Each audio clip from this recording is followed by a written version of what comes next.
Boleh nggak kita mengucapkan salam kepada non muslim? Terus bagaimana kalau kita ketemu kalau kita ke kantor, di situ ada non muslim, ada muslim, boleh nggak mengucapkan salam? Bagaimana sih memuliakan tamu itu?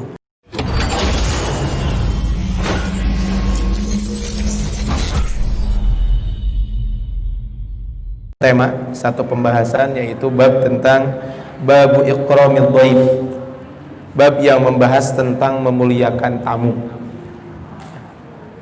Al-Imam An-Nawawi rahimahullah di bab ke-94, setelah kemarin membahas tentang bab anjuran untuk pergi sholat, majelis ilmu dan ibadah lainnya dengan tenang, maka kemudian berikutnya beliau membahas tentang bab adab, adalah bab bagaimana memuliakan tamu. Insyaallah hari ini kita akan bahas kaitan dengan apa adab-adabnya sebagai tuan rumah. Memang kalau lihat dari hadis ini, Al-Imam An-Nawawi rahimahullah menyebutkan sebenarnya dua hadis dan ayat Al-Quran. Satu ayat berbicara tentang bagaimana seorang tuan rumah memuliakan tamu, tapi nanti ada satu hadis juga Al-Imam An-Nawawi rahimahullah menyebutkan bagaimana seorang yang bertamu juga harus punya adabnya. Jadi supaya clear gitu ya. Kan nanti salah satu adabnya adalah tuan rumah hendaklah memuliakan tamu dengan menjamu. Tapi kita juga kalau bertamu jangan sampai menyebabkan dia susah untuk menjamu kita.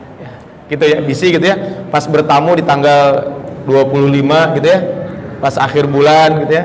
Ya kalau kita bertamu sih boleh-boleh saja gitu ya, tapi seandainya kita bertamu malah merepotkan, ya mungkin bisa saja. Maka ada adab yang harus dimiliki juga oleh tamu ya. Jadi supaya clear ya, adab sebagai tamu dan adab juga sebagai tuan rumah. Tapi berhormat Allah Subhanahu wa taala, babu ikramid dhaif, bab yang membahas tentang memuliakan tamu. Kata Syekh Utsaimin rahimahullah ketika membahas tentang siapakah tamu itu, ad-dhaifu, kata beliau, yang namanya tamu itu, kata beliau, huwallazi yanzilu bika musafiran. Tamu itu adalah musafir yang singgah di tempatmu, li ajli an tatalaqahu bil iwa'i wat ta'ami wasyarab ya. Jadi tamu itu adalah seorang musafir yang singgah di tempatmu untuk mendapatkan tempat bermalam, untuk mendapatkan makanan dan minuman, wa ma yahtaju ilaihi, dan apa-apa yang diperlukan oleh orang tersebut. Jadi tamu itu adalah orang yang datang ke kita ya, orang yang musafir datang ke kita, yang mana dia memerlukan tempat tinggal, kemudian juga memerlukan yang namanya memerlukan tempat tinggal, termasuk juga makan dan minum dan apa-apa yang dibutuhkan oleh tamu tersebut. Wadiyafatu khulukun fadilun qadimun mundu ahdi Ibrahim alaihissalam. Dan ternyata memuliakan tamu itu merupakan perbuatan atau perilaku yang sangat mulia dan sudah ada sejak zaman Nabi Ibrahim alaihissalam. Jadi memuliakan tamu itu sudah ada sejak zaman Nabi Ibrahim alaihissalam. Bahkan kata Syekh Utsaimin, mungkin juga ada sebelum itu. Salah satunya adalah ayat yang disampaikan oleh Imam An-Nawawi rahimahullah, yaitu beliau menyebutkan ayat Al-Quran, yaitu di dalam surat di dalam surat Az-Zariyat, surat ke-51 di ayat ke-24 ya. Di dalam ayat ini Allah mengingatkan kita, hal ataka haditsu dhaifi Ibrahim al-mukramin. Sudah sampaikah informasi, sudah sampaikah kepada engkau wahai Muhammad cerita tentang tamu Nabi Ibrahim yang dimuliakan. Di sini adalah dhaifi Ibrahim al-mukramin, tamu Nabi Ibrahim yang dimuliakan. Dimuliakan ini adalah baik dimuliakan di sisi Allah, termasuk juga adalah tamu ini dimuliakan di sisi Nabi Ibrahim alaihissalam. Makanya dhaifi Ibrahim al-mukramin. Maka Allah memulai, kata Allah, hal ataka haditsu dhaifi Ibrahim al-mukramin. Maka kata Allah, apakah sudah sampai kepadamu Muhammad cerita tamu Nabi Ibrahim yang dimuliakan? Para mufassirin mengatakan tamu ini adalah malaikat. Di antara malaikat yang datang adalah yaitu dhaifi Ibrahim al-mukramin, berarti bukan satu orang. Maka sebagian mereka mengatakan bahwa itu adalah malaikat Jibril, Mikail dan Israfil datang kepada Nabi Ibrahim alaihissalam. Kemudian tamu tersebut ketika itu mengatakan iddakhalu alaihi faqalu salama, maka tamu tersebut datang kepada Nabi Ibrahim alaihissalam dengan mengucapkan salam. Ya, di sini adalah perbedaan salam malaikat dan Nabi Ibrahim. Ulama mengartikan keutamaan salam Ibrahim. Ya, ini adalah salamnya memang iddakhalu alaihi faqalu salama qala salamun qaumun munkarun. Kata Allah Subhanahu wa taala, Ibrahim menjawab salamun, maksudnya salamun qaumun munkarun, adalah orang-orang yang tidak dikenal. Siapa orang ini maksudnya? Ini adalah harus menjadi perhatian buat kita semuanya. Berarti kalau kita bertamu, salah satu adabnya adalah mengucapkan salam. Jadi kalau bertamu ucapkan salam. Terus kalau ngirim SMS pakai assalamualaikum atau pakai bismillah. Nyamu assalamualaikum mangga, bismillah beri semangat. Suka kita mengucapkan assalamualaikum jadi dosa? Hente. Ya silakan saja. Toh Rasul juga nulis surat kan pakai assalamualaikum juga kan? Bismillah kemudian salamun. Kan ketika Rasul mengirim surat kepada raja-raja. Ari SMS itu surat atau bukan? Surat kan? Makanya jangan sampai jadi debat bismillah atau assalamualaikum. Yang mangga we bismillah mangga, assalamu apa? Maka assalamualaikum mangga. Henteu gitu nanaon, tinggal ucapkan bismillahirrahmanirrahim. Dan sesering namanya eta bismillah teh bukan diketik. Eta we pakai naon? Kalau ayeuna mah kan kalau ngirim WA atau apa, bismillahnya pakai apa tuh? Pakai stiker. Stikernya dibaca tuh. Kan kata Rasul bukan dikirim stiker ya, tapi dibaca kan gitu kan. Kullu amrin dibalin la yubda'u fiha bismillah. Setiap segala sesuatu yang tidak mulai dengan bismillah. Ya, mangga aja itu mah bab kontemporer lah. Saya tidak akan memperpanjang masalah itu. Tapi kalau kita bertamu maka yang pertama kali sampaikan adalah assalamualaikum. Dan ketika ada orang mengucapkan salam, maka tentu tugas kita adalah menjawab salam. Dan menjawab salam harus lebih baik daripada yang dia ucapkan. Jadi kalau menjawab salam harus lebih. Kata Allah dalam surat An-Nisa ayat 86, wa idza huyyitum bitahiyyatin, dan apabila kamu dihormati dengan suatu salam penghormatan, fahayyu bi ahsani minha aw rudduha, maka balaslah penghormatan itu dengan yang lebih baik atau balaslah penghormatan itu yang sepadan dengannya. Makanya kalau ada mengucapkan assalamualaikum, maka kita jawab waalaikumsalam warahmatullah. Kalau ada yang menjawab assalamualaikum warahmatullah, kita jawab waalaikumsalam warahmatullahi. Kalau ada assalamualaikum warahmatullahi wabarakatuh, ya sama jawabnya dah. Itu udah paling bagus gitu ya. Waalaikumsalam warahmatullahi wabarakatuh. Boleh nggak kita mengucapkan salam kepada non muslim? Assalamualaikum, kita tidak boleh mengucapkan salam kepada non muslim. Kata Rasulullah, tabdi'ul yahuda walan nasara bis salam. Janganlah kalian memulai mengucapkan salam kepada Yahudi dan orang Nasrani. Artinya tidak boleh. Terus bagaimana kalau kita ketemu kalau kita ke kantor, di situ ada non muslim, ada muslim, boleh nggak mengucapkan salam? Boleh, karena kita mengucapkan salam bukan kepada non muslim tapi kepada umat Islam. Nah, ini kan beda ya kaitan dengan mengucapkan salam kepada non muslim, yang di situ semuanya non muslim. Tapi kalau ada muslim, ada non muslim, boleh kita mengucapkan salam dengan ucapan assalamu alaikum warahmatullahi wabarakatuh, ataupun minimal dengan ucapan assalamualaikum. Maka iddakhalu alaihi faqalu salama, maka apa? Qala salamu qaumun munkarun. Kemudian setelah itu inilah kaitan dengan tamu bagaimana Nabi Ibrahim. Faragha ila ahlihi fajaa bi ijlin samin. Maka ketika itu Nabi Ibrahim alaihissalam ya, setelah beliau menjawab salam kemudian dipersilakan masuk, maka Nabi Ibrahim dia pergi dengan diam-diam. Maka ada kata-kata ragha ya. Faragha ila ahlihi, maksudnya kata-kata ragha, kata para ulama itu mengatakan bahwa faragha ila ahlihi, yang namanya ragha itu maknanya adalah pergi dengan cepat dan pergi dengan sembunyi-sembunyi. Maksudnya pergi sembunyi-sembunyi itu apa? Beliau masuk ke rumah, kemudian ketika masuk ke rumah, fajaa bi ijlin samin, kemudian beliau dibawakan daging anak sapi yang gemuk. Bukan berarti lamun aya tamu kudu mencit sapi gitu ya. Gak mesti itu. Maksudnya ini bagaimana Nabi Ibrahim alaihissalam memuliakan tamu dengan memberikan makanan yang terbaik yang beliau miliki. Nanti kita bahas kaitan dengan ayat ini. Ya, bagaimana etika ketika menyambut tamu. Bisa dibayangkan faragha ila ahli. Jadi gini, kalau ada tamu, jangan ribut kita menyediakan makanan itu. Telepon ke istri, jangan, diam-diam aja. Masuk ke rumah, jadi tamu di ruang tamu, tamu persilakan masuk ke ruang tamu, kemudian mundur ke belakang atau ke dapur, berbisik-bisik kepada istri. Dan Nabi Ibrahim gimana? Beliau tidak ribut, istriku silakan masak, enggak.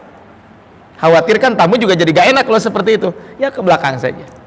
Nah, Nabi Ibrahim di sini menggunakan kata-kata faragha. Ragha itu cepat dan tersembunyi, segera.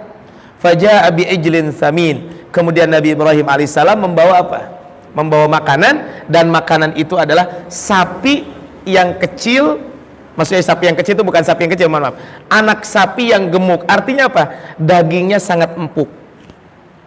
Kan ada sate ya. Sate itu kan ada macam-macam tuh. Sate yang paling enak tuh sate apa? Sate kambing muda. Ada memang, saya nggak tahu, nggak paham lah gitu kaitan dengan dunia perdagingan gitu ya. Kan daging itu ada daging ini, daging itu, lain sebagainya. Nah, kalau dibuat sate kan lebih, maka sebagian mengatakan maka si sapi itu dibakar oleh Nabi Ibrahim alaihissalam. Kemudian apa? Dihidangkan kepada siapa? Kepada tamu tersebut. Kemudian faqarrabahu ilaihim. Maka Nabi Ibrahim alaihissalam ketika itu beliaulah yang langsung menghidangkan makanan itu kepada siapa? Kepada tamu-tamu itu. Qala ala ta'kulun. Kemudian ketika itu maka Nabi Ibrahim alaihissalam mengatakan, kenapa kalian gak makan? Jadi bahasanya dengan menggunakan bahasa yang halus. Artinya kalau kita sesuai dengan kebiasaan kita tentunya ya. Nabi Ibrahim tidak mengatakan, ayo makan, bukan. Tapi Nabi Ibrahim dengan ungkapan ala ta'kulun. Artinya adalah bentuk pemberliaan dalam ayat ini dihidangkan langsung dan dikatkan dan juga ditawarkan secara langsung ala ta'kulun. Ini bagian daripada menghormati tamu. Mungkin kalau bahasa kita beginilah. Kalau ada makanan kue merek A gitu ya, yang eusina ranginang gitu ya. Kan sok ayahnya kue merek A tapi kaleng nama merek A gitu ya, tapi eusina ranginang. Numerik B no anu merek B deui mah beda deui kitu nya, eusina apalah gitu ya. Nah, nggak usah disebutin mereknya. Nah, kan kalau kita ada kue atau apa gitu kan masih ditutup tuh. Maka kalau ada tamu maka dibuka, kemudian didekatkan. Jangan sampai tamu belah itu makanan, ayo Pak dimakan Pak. Tamu belah itu makanan di dia.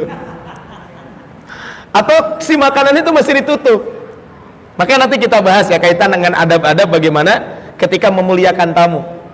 Bahkan salah satunya ada satu pernah baca di salah satu buku. Jadi kalau kita memuliakan tamu, salah satunya adalah kalau ada tamu makan, maka kita tuh adalah orang yang pertama kali makan dan yang terakhir makan. Maksudnya gini, kita mulai pertama dan berhenti terakhir. Kenapa? Karena lamun tuan rumah nagis beres heula kan, tamunya gimana? Suka nggak enak, walaupun ya tentu tergantung kebiasaannya. Kalau teman dekat mah udah bebas lah gitu ya. Tapi kan kalau ada tamu memang tidak terlalu dekat, maka kita tuh makannya berbeda. Nanti kita bahas kaitan dengan adab tamu itu ya. Tapi dalam ayat ini bayangkan, Nabi Ibrahim langsung apa? Menghidangkan makanan tersebut. Sehingga kata Nabi Ibrahim, ala ta'kulun. Bahasa kitanya, ayolah dimakan bareng-bareng. Ini adalah kaitan dengan ayat yang pertama, yaitu surat Az-Zariyat ayat ke-24 sampai ayat ke-27. Ini adalah tentang kisah Nabi Ibrahim alaihissalam. Ada beberapa pelajaran mungkin sebelum kita lanjutkan kaitan dengan kisah ini. Yang pertama adalah ayat ini menegaskan tentang apa? Tentang kenabian Rasulullah SAW. Karena Rasul menceritakan tentang apa? Tentang umat-umat sebelumnya. Salah satunya Nabi Ibrahim alaihissalam. Sehingga sebagian ulama mengatakan wal maksud minhu taqriru nubuwati Muhammad sallallahu alaihi wasallam, inna misla hadzal qisas la yatimmu li ummiyin wa la yaqra wa la yaktub illa min tariqil wahyi. Karena tidak mungkin cerita seperti ini bisa didapatkan oleh orang yang ummi, tidak bisa membaca dan tidak bisa menulis kecuali adalah atas jalan wahyu. Makanya ada satu buku yang cukup bagus ditulis oleh Dr. Abdul Karim Zaidan. Judul bukunya adalah Al-Mustafad min Qisasil Qur'an. Diterjemahkan ke dalam bahasa Indonesia, ada dua penerbit, saya lihat penerbitnya, Hikmah Kisah-Kisah dalam Al-Quran. Bukunya 2 jilid. Kalau PDF-nya mah bahasa Arab gampang, tinggal ketik katanya Al-Mustafad min Qisasil Quran. Itu sangat bagus, cerita tentang apa cerita-cerita yang Allah sebutkan di dalam Al-Quran, kemudian ceritanya berdasarkan ayat Al-Quran tersebut, tidak terlalu panjang, kemudian apa hikmah yang bisa kita ambil dari kisah-kisah tersebut. Ya, judulnya Al-Mustafad min Qisasil Quran. Nah, ini kan tentang kisah Nabi Ibrahim, dikisahkan oleh Nabi. Ini menunjukkan tentang apa? Status kenabian itu betul-betul terjadi. Kenapa? Karena Nabi Shallallahu Alaihi Wasallam adalah tidak mungkin mendapatkan ini kecuali antorikil wahyu, kecuali melalui jalan wahyu. Bahkan banyak ayat-ayat Al-Quran yang berbicara tentang itu. Ya. Di antaranya adalah kata Allah di dalam surat Yunus ayat 111. Ini buat kita sebagai umatnya. Laqad kana fi qasasihim ibratul liulil albab. Sungguh pada kisah-kisah mereka ada pelajaran buat orang-orang yang memiliki liulil albab, yaitu orang-orang yang punya akal. Yang kedua, pelajaran dari ayat ini, surat Az-Zariyat 24 sampai 27 adalah menegaskan keutamaan Nabi Ibrahim alaihissalam. Salah satunya adalah ini menyebutkan tentang keutamaan Nabi Ibrahim. Dan kemudian yang ketiga adalah pelajaran bisa kita ambil dari ayat ini, bagaimana kaitan tentang keutamaan menjamu tamu ataupun kewajiban menjamu tamu. Taib, ini adalah kaitan dengan ayat pertama yang disampaikan oleh Al-Imam An-Nawawi rahimahullah. Ayat yang kedua yang disampaikan oleh Imam Nawawi di dalam bab ini adalah ayat yang kedua, itu adalah di dalam surat Hud ayat 78. Ini kan kisah tentang Nabi Lut ketika kedatangan tamu. Waja'ahu qaumuh, dan kaumnya segera datang kepadanya. Jadi kaum Nabi Lut alaihissalam ketika itu datang kepada siapa? Kepada Nabi Lut alaihissalam untuk apa? Ketika tahu ada tamu. Yuhra'una ilaihi wa min qablu kanu ya'maluna sayyi'at, dan sejak dahulu mereka selalu melakukan perbuatan keji. Jadi tahu Nabi Lut ini adalah apa yang biasa dilakukan oleh umatnya. Maksudnya adalah mereka sudah terbiasa melakukan homoseksual, sehingga dalam bahasa Arab sering disebutkan adalah homoseksual itu adalah disebut dengan al-liwat. Kenapa? Berasal dari kata Lut. Nabi Lut kan alaihissalam, dan umat Nabi Lut melakukan homoseksual, disebut dengan al-liwat. Di masa Umar ibn Khattab radhiyallahu anhu, al-liwat, orang yang melakukan perbuatan ini, maka diapain? Dilemparin dari atas, kepalanya di bawah. Ini adalah perilaku, ini kan saking berbahayanya perilaku al-liwat ataupun homoseksual, ya, LGBT gitu ya, kalau dalam bahasa sekarang gitu ya. Dan kaum Nabi Lut kan naudzubillahi min dzalik, bagaimana dibinasakan oleh Allah Subhanahu wa taala. Kemudian kata Allah, qala ya qaumi haula'i banati hunna atharu lakum. Kata Nabi Lut alaihissalam, aduh kalian jangan kesini dong, kamu ini ngapain gitu, di sana banyak wanita yang cantik-cantik dari kaumku. Maksudnya apa? Kenapa kamu suka sama laki-laki padahal wanita juga masih banyak? Di sini apa? Kata Allah Subhanahu wa taala, qala ya qaumi, kata Nabi Lut, Allah mengingatkan kita, kata Allah, Nabi Lut berkata kepada kaumnya, ya qaumi, wahai kaumku, haula'i banati, mereka adalah anak-anak perempuanku. Maksudnya apa? Itu di kampung ini banyak kok gadis-gadis, hunna atharu lakum, maka mereka itu adalah lebih suci bagimu.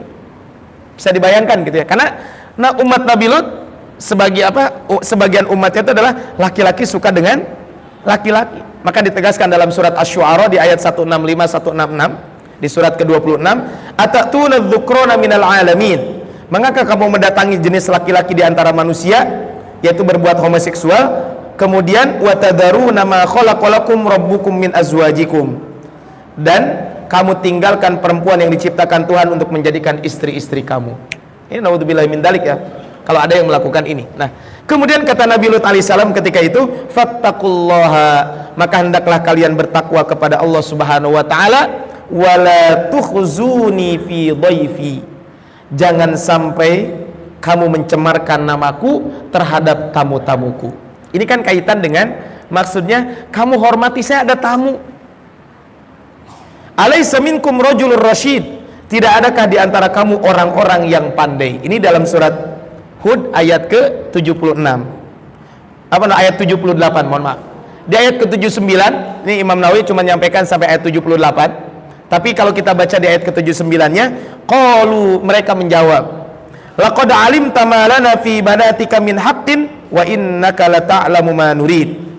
Umatnya ketika dikatakan, ngapain? Emang tidak ada yang pintar di antara kalian? Sesungguhnya engkau pasti tahu bahwa kami tidak mempunyai keinginan syahwat terhadap putri-putrimu. Maksudnya kepada kepada wanita. Dan engkau tentu mengetahui apa yang sebenarnya kami kehendaki, karena di situ ada tamu laki-laki, malaikat yang menyerupai laki-laki ketika itu. Maksudnya adalah sebenarnya engkau telah mengetahui bahwa sebenarnya kami hanya menginginkan pemuda-pemuda yang sedang datang mengunjungimu. Jadi ada perempuan nggak mau malah dikasih malah ingin laki-laki.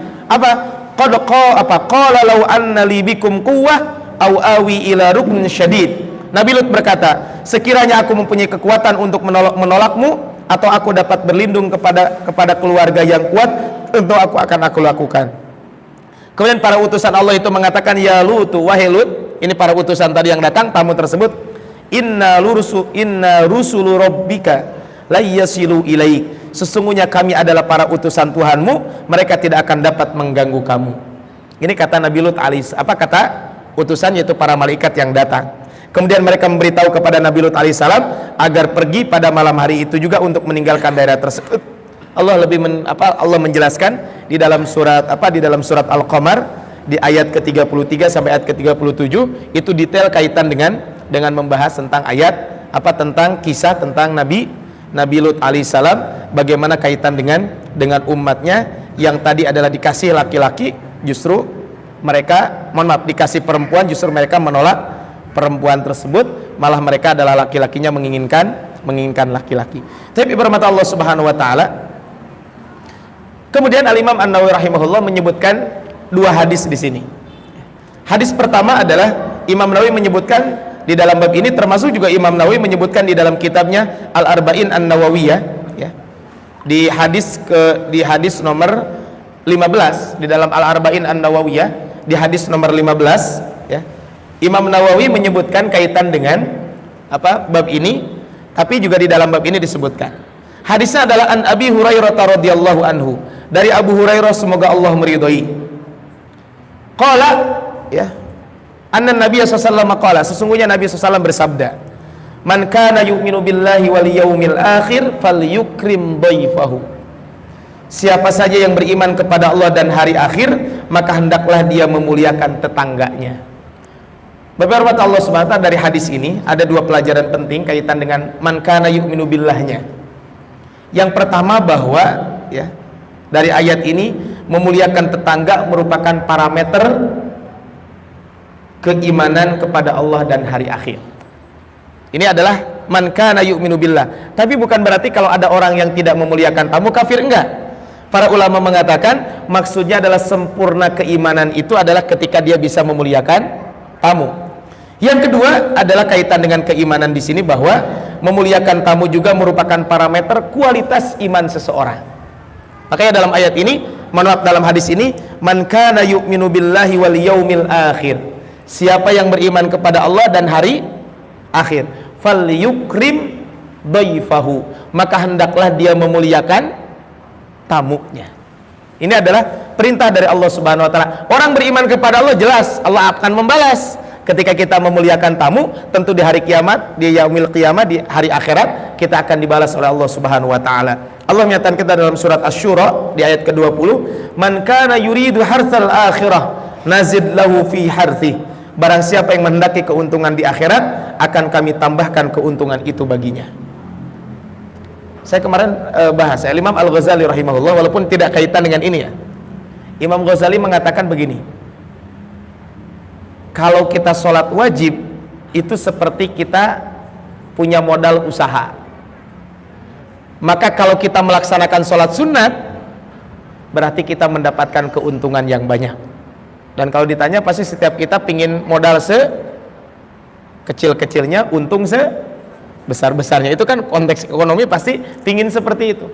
Nah, kalau kita pingin mendapatkan keuntungan, maka keuntungan itu didapatkan gimana? Dengan cara memperbanyak amal sunnah. Tapi firman Allah Subhanahu wa taala, kaitan dengan ini kita akan bahas kaitan dengan bagaimana sih memuliakan tamu itu. Kan tadi, man kana yu'minu billahi wal yaumil akhir falyukrim dhaifahu. Kemudian dalam hadis ini disebutkan man kana yu'minu billahi wal yaumil akhir, ya. Setelah tadi para siapa beriman kepada Allah dan hari akhir, maka hendaklah dia memuliakan tamunya. Barang siapa beriman kepada Allah dan hari akhir, maka hendaklah dia menyambung silaturahmi. Dan barang siapa yang beriman kepada Allah dan hari akhir, hendaklah dia berkata baik, ya, atau lebih baik atau diam. Ini adalah falyasil rahimahu, mungkin sudah kita bahas di bab sebelumnya. Kalau dalam hadis lain, hendaklah dia berbuat baik kepada tetangganya. Tapi saya bahas dulu hari ini adalah kaitan dengan bagaimana etika kita memuliakan tamu. Yang pertama, kalau memuliakan tamu itu hendaklah niat yang benar. Jadi jangan sampai memuliakan tamu itu karena gengsi. Enggak, niat kita tentu adalah harus dengan niat yang benar. Makanya kata Allah, man kana yu'minu billahi wal yaumil akhir. Sehingga dia hendaklah ketika menghidangkan makanan untuk tamu dengan keikhlasan, berikanlah sambutan, dan hendaklah tamu juga, ya, hendaklah tamu juga meniatkan yang benar. Sehingga apa? Sehingga ketika kita menghidangkan dengan niat yang benar, maka kita insya Allah akan apa? Akan mendapatkan pahala di sisi Allah Subhanahu wa taala. Dan tamu juga meniatkan pahala dari mendatangi undangan tuan rumah dan dari kunjungan pada saudaranya. Dengan demikian kedua belah pihak akan mendapatkan pahala. Kalau saya bertamu, niatkan ketika bertamu silaturahmi untuk apa? Untuk mempererat hubungan persaudaraan. Dengan kita bertamu, jangan berharap apa-apa, lillahi ta'ala. Ketika ada yang bertamu, contoh ada bertamu ke tempat saya, maka kita jamu kita niatkan menjamu tamu itu karena Allah, bukan karena apapun. Ini yang pertama. Yang kedua, hendaklah kita menerima tamu dengan baik. Menerima tamu dengan baik. Dengan cara apa? Contohnya dengan tersenyum, wajah ceria, atau mengucapkan kata-kata selamat datang dan lain sebagainya. Jangan sampai begitu ada tamu cemberut, cemedut gitu. Kan suka ada gitu. Contohnya ada teman suaminya bertamu, istrinya lalu jemutrot gitunya. Kan gak enak gitu kalau kita bertamu juga. Atau kita bertamu ke rumah saudara. Saudara kita tuh laki-lakinya. Kemudian pas lihat istrinya jemedut, kira-kira kumaha? Enak gak? Enggak. Ya ini kan maksudnya kita bahasa adalah kita sebagai tuan rumah, ya, sambut dengan baik, ya. Sebagai orang apa? Kenapa kita sambut dengan yang baik? Ya ada seorang ada bait syair mengatakan, wa mal khasbu lil adyafi an yaksurul qira. Yang menyenangkan tamu itu bukanlah banyak hidangan, walakinnama wajhul karimi khasibu. Namun yang membuat tamu itu senang adalah ketika Anda berwajah ceria. Yang ketiga, tempatkan tamu di tempat yang layak. Makanya kalau Nabi dulu pernah menyampaikan, di antara minimal kalau rumah itu ada ruangan untuk tamu. Ini kalau yang mampu gitu ya. Jadi ada khusus untuk tamu. Ya. Maka tempatkan tamu di tempat yang layak. Termasuk bentuk penerimaan tamu yang baik adalah tuan rumah mempersilahkan duduk di tempat yang layak bagi mereka, seperti tempat duduk, majelis dan yang lainnya. Tujuannya supaya mereka merasa nyaman duduk di atasnya. Janganlah tempat itu menyingkap privasi tuan rumah atau tempat yang mungkin tersebar di situ aroma yang tidak menyenangkan dan yang sejenisnya. Demikian pula janganlah ia mempersilahkan tamunya duduk di tempat yang kotor atau tempat yang bentuknya tidak layak. Sikap-sikap seperti ini bukanlah merupakan bentuk penerimaan tamu yang baik. Jadi tempatkan di tempat yang layak. Kan nggak mesti bagus, yang penting rapi, bersih gitunya, seperti itu. Jadi yang ketiga. Yang keempat, kalau kita lihat kaitan dengan ayat yang kita bahas tadi, maka suguhkan hak tamu dan memuliakannya. Jadi berikan suguhan yang baik dan memuliakan tamu. Suguhkan yang baik dan memuliakan tamu tersebut. Tadi sudah dibahas ayatnya, itu surat apa? Di dalam surat Az-Zariyat di ayat ke-24 sampai ayat ke-27, bagaimana ketika Nabi Ibrahim alaihissalam menjamu tamu. Tapi poin yang keempat ini harus dibarengi dengan poin kelima. Ya, yaitu tidak berlebihan dalam menjamu tamu. Maksudnya apa tidak berlebihan itu? Hendaklah bagi tuan rumah tidak memberatkan dirinya di luar kemampuannya. Jangan pula ia menghidangkan makanan yang terlalu banyak untuk memuliakan tamu. Namun hendaklah ia menyuguhkan sesuai dengan kemampuan, disertai dengan memuliakan mereka. Sesungguhnya Nabi Ibrahim telah menyembelih seekor anak sapi yang gemuk untuk tamunya. Beliau membakarnya lalu menghidangkannya kepada mereka. Beliau menghidangkan sesuatu yang terbaik yang beliau miliki. Faragha ila ahlihi faja'a bi ijlin thamin. hendaklah tidak mengeluarkan seluruh isi rumahnya kepada tamu dan mengeluarkan biaya yang besar untuk menjamunya. Sesungguhnya hal itu bukan petunjuk Nabi dan para sahabat. Sebagaimana hal itu juga termasuk memberatkan dan membebankan diri dengan sesuatu yang tidak dapat dipikul. Membiasakan diri kepada hal tersebut dapat membuat seorang enggan menerima tamu.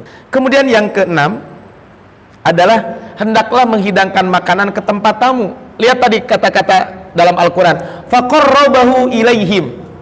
Maka lalu Nabi Ibrahim menghidangkan makanan di hadapan mereka. Artinya makanannya adalah Nabi Ibrahim menyuguhkan makanan ke tempat mereka. Itulah yang seharusnya dilakukan. Namun terdapat budaya di suatu negeri yang membedakan antara tempat makan dan tempat penerimaan tamu, sehingga biasanya tamu pindah ke tempat lain. Hal yang demikian itu tidak mengapa. Kemudian yang ketujuh adalah menunaikan hak-hak tamu. Ya, di antara adab etika ketika kita menerima tamu, tunaikan hak-hak tamu. Hak tamu sebagaimana yang telah disebutkan di dalam sunnah adalah sehari semalam.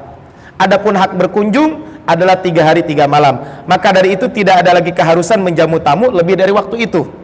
Namun menjamu tamu lebih dari itu termasuk sedekah. Nanti kita bahas di hadis yang kedua yang disampaikan oleh Al-Imam An-Nawawi rahimahullah. Rasul menjadikan hak-hak bagi tamu dan pengunjung. Wa inna li zawrika 'alaika haqqan, dan sesungguhnya bagi tamu itu punya hak. Nanti kita bahas di hadis kedua yang disampaikan oleh Al-Imam An-Nawawi rahimahullah. Kemudian yang kedelapan, hendaklah tuan rumah sendiri yang melayani tamu.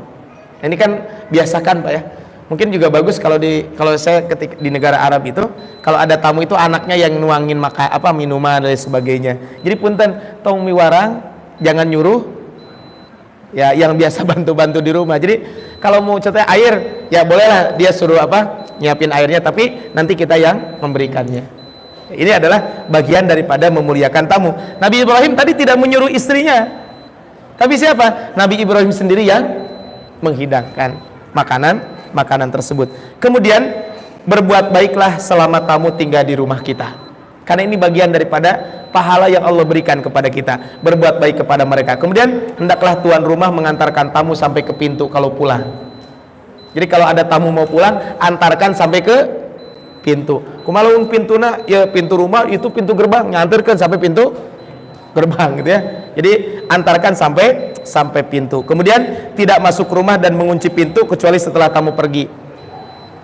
Pak pamitnya mangga beri ditutupkan panto. Dia can init katanya. Ini bagian daripada kita memuliakan tamu.